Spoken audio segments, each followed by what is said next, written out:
Hello, everyone. How are you? Once again, this is Domina Sofia here at Domumsapientiae. I have been enjoying a very interesting conversation on LinkedIn. Apparently, and I don't know how long this has been going on because I'm really not into college sports, so I don't pay much attention to what's going on in reference to how the athletes are progressing, what they're doing. But believe a few years ago or recently, college athletes are now allowed to earn income. Now, if I'm incorrect, correct me, but they are actually being encouraged to think long term about their potential as professional athletes. I was just on, like, having a conversation back and forth with somebody on LinkedIn who actually is in the world of finance, and he was discussing the various people that they now have access to, attorneys, accountants, agents, et cetera, et cetera, et cetera. And I had added to the conversation because he was asking questions about, what's important, blah, blah, blah. And I mentioned relationships, romantic relationships. It's the one thing that is continuously overlooked in reference to somebody coming into money, let alone someone who actually has money. People still magically think that the relationship are going to just work out because no, romance, like everything else in this world, is a transaction. It requires work. We all know this. And if you've been in relationships, you know it. I've been in relationships. I know it. Be that my friendships, romances, etc. All of them require effort, communication, understanding, overstanding. And when you're looking at the world of new money, somebody who may not have been in a moneyed family, who may be the first person in their family to make money. Now, we're going to talk, once again, I'm speaking from the space of athletics. This it goes across the board for some other things as well, but really right now in the space of athletes. And this is really on my mind right now because football season will be beginning the end of next month. And I know I shared, and the audios are no longer available, when we were discussing the young lady who posted on Instagram that her sister was sharing with her sister, the European descent ladies, young ladies, about how to secure a melanated athlete. Now, for those of you who understand what I'm saying, a white girl was discussing and telling her sister, who was also white, obviously, how to secure a black athlete before he got out of college. I use the term melanated and European descent for very real reasons, but I'll put it in layman terms there. Now, this is nothing new. This mindset is nothing new. It's been going on for forever and a day because most teams of most sports are predominantly young, melanated men. Look around you. Basketball, football. I don't know so much about baseball because I don't watch baseball. And as we're coming into the world of soccer, because now soccer is becoming very popular here in the US of a good chunk of the athletes on these teams are melanated men, young men. And for those, once again, whose dream and goal is to one day be that wag, they're plotting and planning. They start plotting and planning. And what you guys saw in reference to what she was saying to do while they're in college, darling, they've been tracking numbers since these boys are in high school. I'll say it again. You'd be so surprised what takes place. It is always about strategy. For those who are going to find some level of success, it is about strategy. I'm using athletes for the example right now, but this also ties into other lines of work. And it's not just limited to European descent women. Yeah, melanated women do it as well. If you're coming from a family that understands the dynamics of money. And if you're looking to come in and be the long-term partner or their first wife, you usually need to catch him before he gets out of college. You really do. I've been tracking this stuff for years. I've been paying attention to this for years. Because what made me curious about it initially was when you look through professional sports, and once again, my thing is affluent, rich, and wealthy romance. It has been for a very long time because I participate in affluent, rich and wealthy romance for the most part. I surpassed affluent a while ago. And I'm watching football with a friend of mine, this was a few years ago, and I'm noticing once again the couples, because they do pan over to, where they're sitting, where the wives and girlfriends are sitting, and or let's say, for example, at the end of the Super Bowl, whatever team wins the Super Bowl, the wives and long-term girlfriends are going to be on the field with the athletes, right? And I would notice, the who was married to who, and for the most part, the interracial aspects of it's not as prominent as they have you think. Really isn't. Look around. It really, really is not. And most of the young men that I'm noticing, and even older ones, slightly older ones, most of their wives were girls that they met in college because she was with him before he became a star or before he made, before he became went pro. So this conversation, I introduced this into the conversation because once again, most people are not thinking about it. And even for the young ladies who are going to secure the athlete, once again, no one's thinking past the money, which drives me nuts because there's so much work that goes into a relationship. And the goal is to select somebody you're going to be with so you can build longevity. Generational wealth is a conversation that I love seeing in, through the social media. It's finally popping up. It's becoming people speaking in terms of legacy, generational wealth, how to build it, how to keep it, blah, blah, blah. Because generational wealth begins with the founder. And the founder is the first person who creates the wealth, who creates the riches, who is the new money. And new money, while how old money wants to look down on new money, I'm like, but you only are old money because you had a new money person. You have a founder. And your founder happened to be a very wise person who figured out how to hold on to the wealth and created conditions and protocols to make sure that your family continues to stay wealthy. Remember, for the most part, a founder makes the money. That's the new money. The second generation remembers some of the struggle because they were children while their parents were creating the wealth. But by the time it gets to the grandkids, that's the third generation, they don't know anything different. They're used to the money, they're used to the comfort, they're used to the whatever. And unless someone has been teaching the second generation and the third generation, especially, the importance of the maintenance and the increase of the money, it's gone by the third generation. Because once again, the third generation usually never experienced the struggle that the first generation experienced, the second generation watched, and may have had some experience with as well because they were a child growing up in a household while the parents were becoming, rich and wealthy. This conversation is important, and I have it with you guys often because once again, godmother of Affluent, rich and wealthy romance. My goal always is for any women that are listening to me, and even gentlemen, because I said before, men listen to my channel as well, especially within the temple, that you're thinking of the long game, not just the fact that you're going to get the man with some money, and not the fact that you're just going to get yourself married. Why do you want to be married? I ask this question all the time as well. Why? Why married? Or a committed long-term relationship? Why?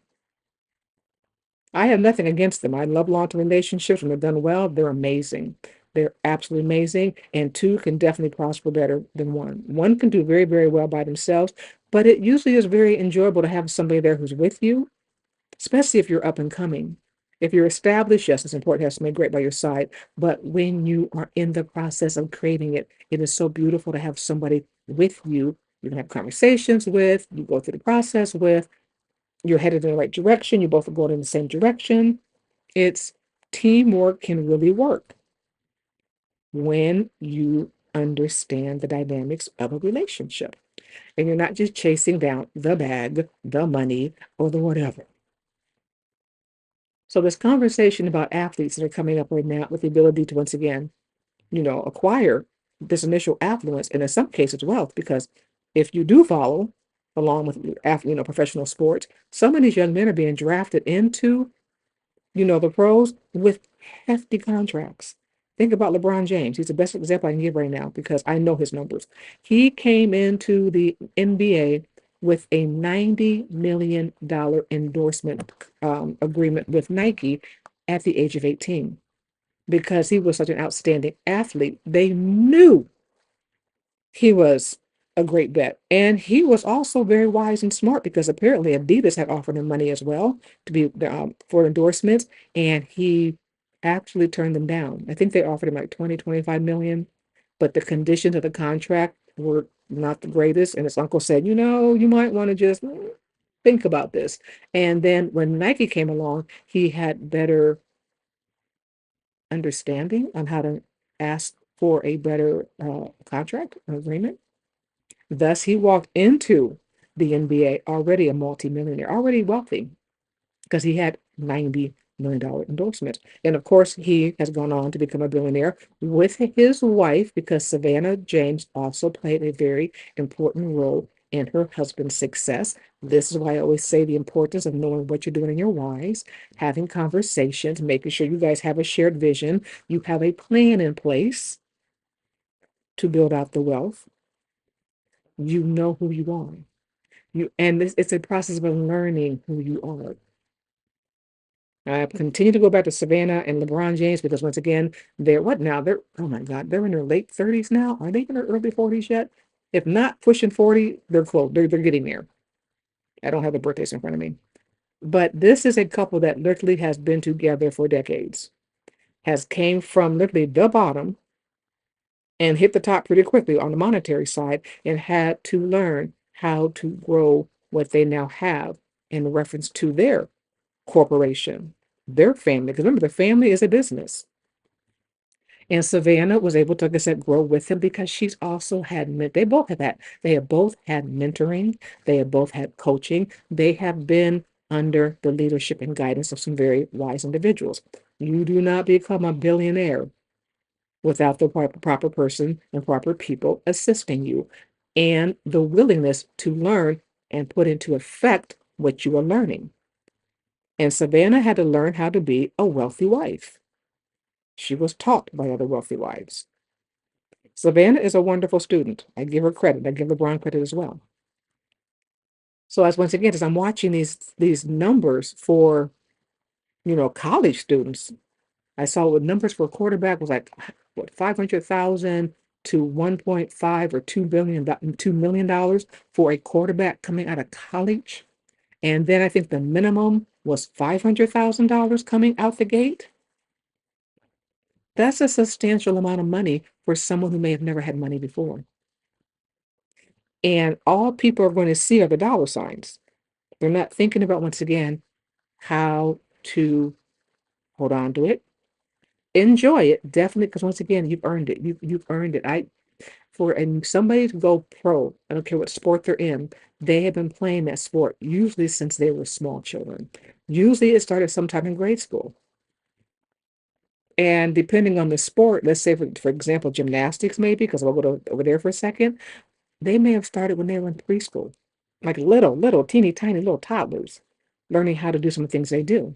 So they have been perfecting their craft for years, and they're still very young.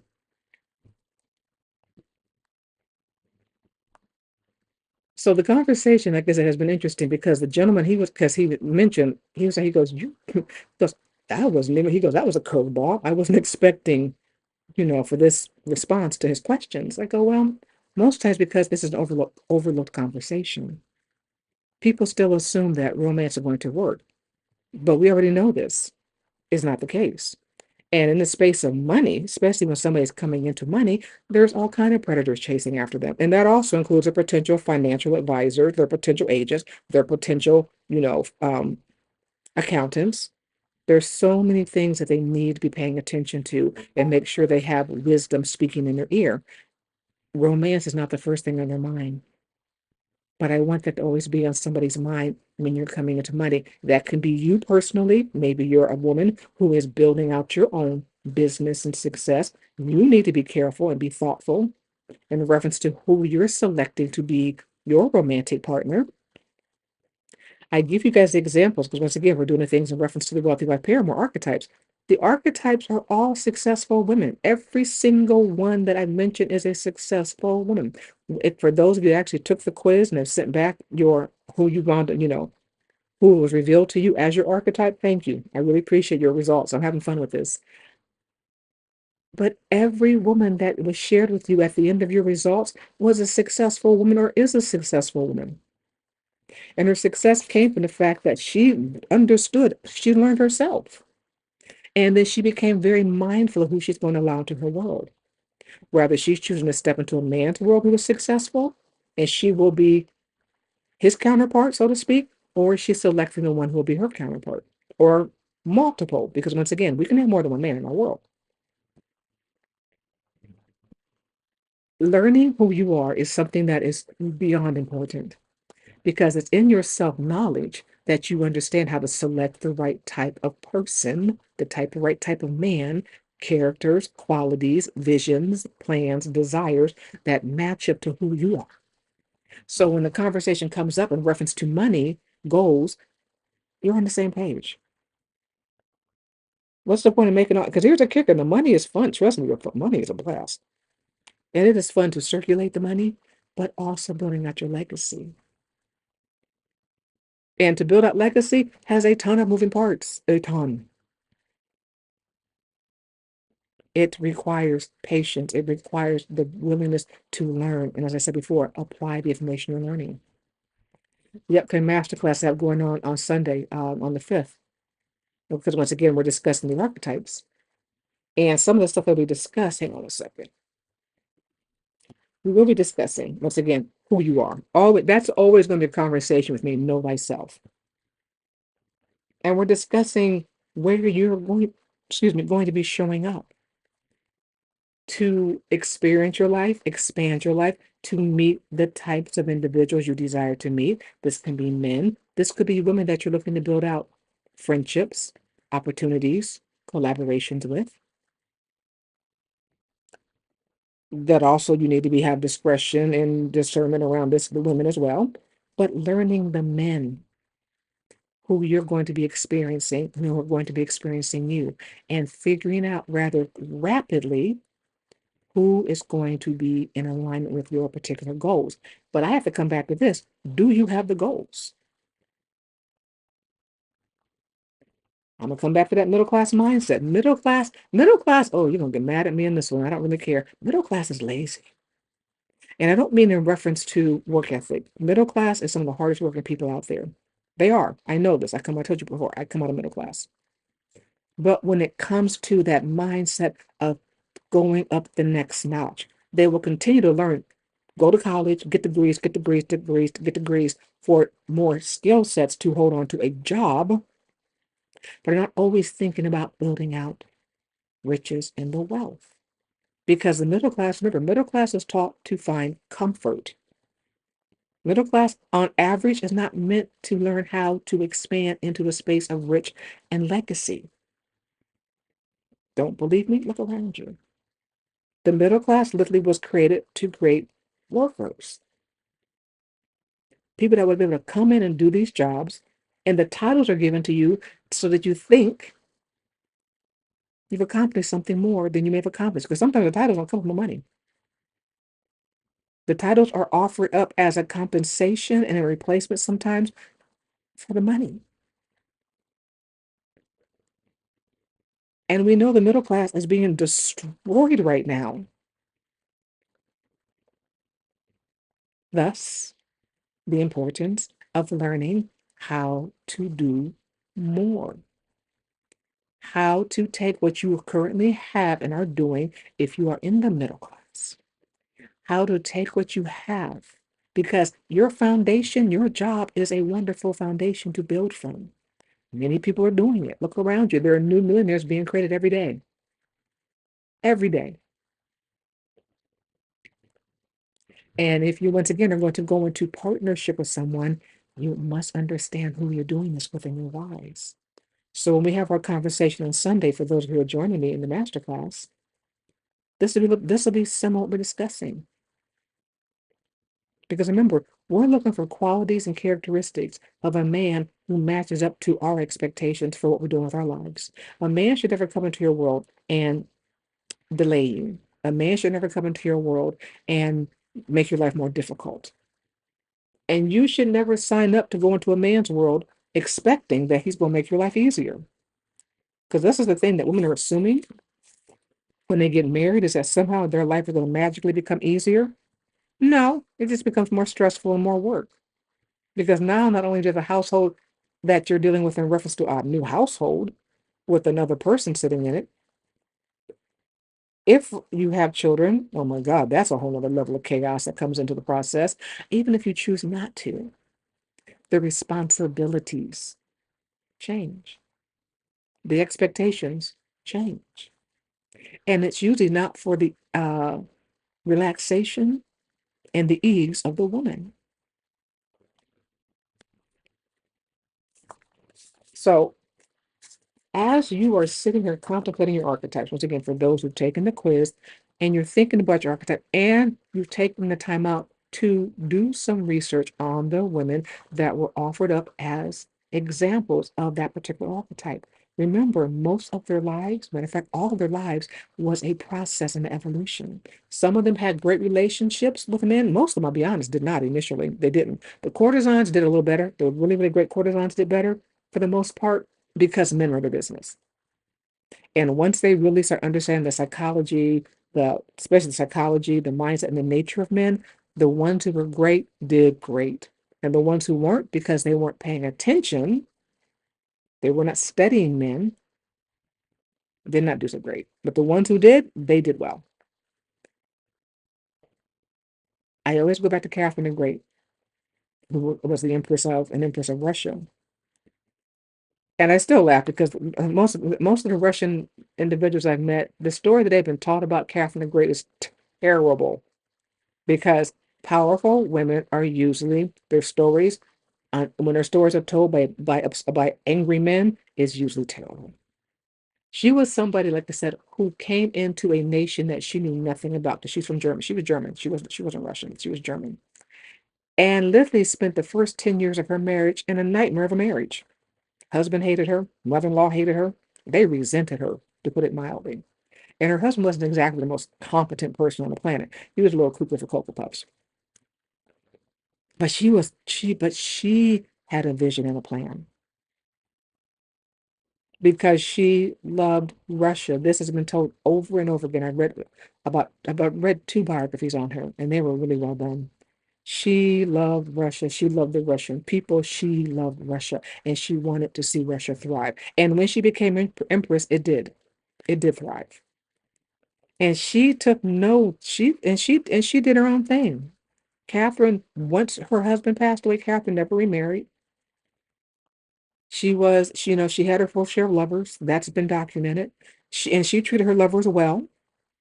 When she was done with them, she ruled like a king. She really did rule like a king. When she was done with them, they received titles and land and houses, and she treated her guys like a man would treat the proper, like a great courtesan. I adore her. She's one of my favorite people. But she understood who she was, and she understood how to maneuver and thrive in a world that was unkind to her initially.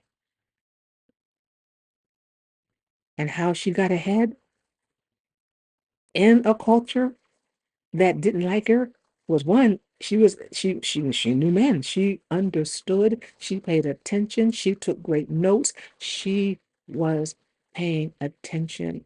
Who was a yay, who was a nay, who was questionable, who was trustworthy, because she learned that most other people couldn't stand her husband because he really was a horrible emperor. Read up on him. He wasn't his father. I think his father was Peter the Great. Unfortunately, he was not his daddy. He wasn't. And that sometimes happens, unfortunately, with heirs, when you are coming behind a really, really, really great person. But she made up for the difference. I share this again because it's in knowing your archetype that it helps you begin to really hone in on what you're doing in your lives. How are you actually living your life?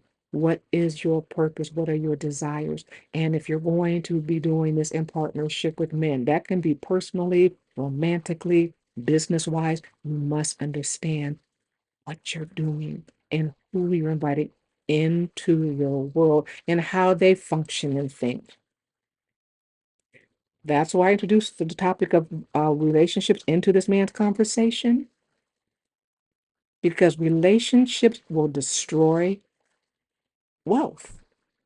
If they're ill matched, it will destroy wealth. If it's established and hasn't been set up properly, or it can nip it in its bud before there's a chance it can begin. Plenty of women, especially if someone really loves somebody, plenty of women, because you see this, women complaining about a man, oh, he's always busy, he's never home, because she wants a successful man, but she doesn't understand the sacrifices that you're going to make to be part of a couple with a successful man. He's never going to be home. If he is really, really in the trenches building, he will rarely be home. And when he is home, he's going to be exhausted. So this is once again important. That's why it's important to have these conversations before you lock into a relationship. So you understand, are you on the same page? Because most of them are crying about the fact that the man's never home. She needed to stay married to a typical man. She should have stayed married to a 9 to 5 man. No shade for a 9 to 5 man. They're hardworking. They do well. But he's going to clock out at the end of 40 to 50 hours of his week. He's not going to be working 60, 80 hours a week. He's going to have time for her that really a man who's building success isn't going to have. And if he's already successful, that's a conversation you need to have to understand how to build in the together time in the relationship. The men are willing, but you have to understand the flow of his lifestyle. And the same for you if you are a successful woman. Because sometimes men can be men are needy. We figured that out, right? That what is this loneliness epidemic? Men are needy. Um, they're really, really, really showcasing that these days. But as a woman who's successful or becoming successful, you have to also be conscious of what you're doing in your lives. So the archetypes help because it gives you a framework. It helps you once again understand and build that inner standing. So as you are plotting out your life expectations, your successes, you're going to be doing so with a wisdom which is unmatched. So anyway, but yeah, I thought it was funny because the conversation, like I said on LinkedIn, the back and forth has been very good, and I love surprising men. I love surprising them, especially in reference to one. I know their language, I know their thought process. I've said before, I've been around men my entire life. I understand how they think. I understand their language. I understand things about them that they don't realize. I know things about them they don't know about themselves sometimes. Until, as I did with this conversation, I ask a question or interject something into a conversation. And they went, because he goes, oh my God, you're spot on. He's like, he goes, you are spot on in what you said. It's something that's not thought about enough. And it does make a difference. So anyway, I'll say it again. I spend quite a bit of time having conversations with men in person, online. And I do desire to see us, especially as women, learn how to enjoy the company of good and great men. But that's only possible when you have clarity around who you are. And then you can articulate what it is you're calling into your world. And it's not just about getting a man with money. And it's not about also just rushing off into a marriage because you're tired of being by yourself. I'm thinking of this is a conversation I may have here on YouTube, or I don't know if we'll have on YouTube. I'm going to say before Inside the Temple, but making that transition from mistress to wife, I might have that conversation, a little bit of conversation here on on YouTube, because sometimes when women are so gun ho to marry a man, get him to leave that wife and marry her, she doesn't understand what she's getting herself into. because the wife has responsibilities and was playing some very key roles in that successful man's life. There are things she was doing behind the scenes that the mistress was never expected to do because the mistress was the relief. The mistress was the play. The wife was and is the structure. So when a woman is pushing to become the wife, oh, and has been the mistress, I'm like, are you sure? Did you do your research? I mean, did you really look into what this woman does? Have you asked him? Because that'd be a great conversation to have with the man. So what exactly does your wife do? I know he's bitching and moaning that she doesn't do shit. He's lying. He assumes that what she's doing may be unimportant because that's woman's work. For whatever reason, they think what we do is unimportant. Cracks me up. Because when we're not there doing those things behind the scenes for them, their lives fall apart. And then they kind of go, oh, yeah, you were able to go out here and thrive and build your business because everything at home is taken care of. All those extra connections, these men that you suddenly have access to, is because your wife had access to his wife. And they built up a great conversation and they built up a friendship or acquaintanceship, which is mutually beneficial. Thus, the invitation for you to meet her husband. See, the mistress doesn't always know this about the wife's roles, just like sometimes the wife doesn't understand what the mistress is doing. But I'll save that for a different day. So anyway, think about this. For those of you that have not taken the quiz, take the quiz. Learn the archetype. And then join me for the masterclass because we will be discussing the archetypes. We're going to be revealing some information that, once again, you don't have access to. And you may have never thought of prior to our conversation on Sunday. So either way, I look forward to seeing those who are going to join me. And also, like I said, share with me what your archetype is. I am really curious to know what the dominant archetype is going to be because one will rise to the top, probably with a close second, but one will rise to the top. So I'm so curious to see who you ladies are really representing as an archetype. Are you a pharaoh, courtesan, wealthy wife, or the queen with a consort? Let me know. I'll talk to you later. Bye-bye.